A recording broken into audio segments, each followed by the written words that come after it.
আল্লাহর প্রতি আমাদের ভালোবাসা তখনই পরিপূর্ণ হয় যখন আমরা জীবনের সবচেয়ে প্রিয় জিনিসটিও তারই সন্তুষ্টির জন্য ছেড়ে দিতে পারি। এটা কেবল ত্যাগ নয়, বরং আমাদের আত্মার সাথে আল্লাহর এক গভীর বোঝাপড়া। যখন আমরা প্রতিটি নিঃশ্বাস, প্রতিটি সিদ্ধান্ত আল্লাহর পথে উৎসর্গ করি, তখন জীবন এক ভিন্ন অর্থ খুঁজে পায়। হালাল পথে চলা, মানুষের জন্য কিছু করা, আর যাবতীয় হারামের অন্ধকার থেকে নিজেকে দূরে সরিয়ে রাখা, এগুলো শুধু কর্তব্য নয়, বরং ভালোবাসার গভীরতম প্রকাশ। জীবনকে আল্লাহর জন্য ওয়াকফ করে দেওয়ার অর্থ হল নিজের অস্তিত্বকে তার কাছে সঁপে দেওয়া। বিশ্বাস রাখুন, এই পৃথিবীতে আপনি যা কিছু আল্লাহর জন্য ছাড়বেন, তিনি আপনাকে তার চেয়ে অনেক উত্তম কিছু দেবেন।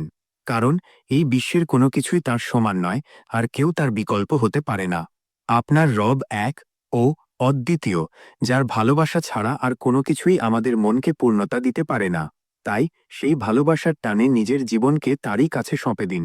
এটাই জীবনের সবচেয়ে সুন্দর প্রাপ্তি।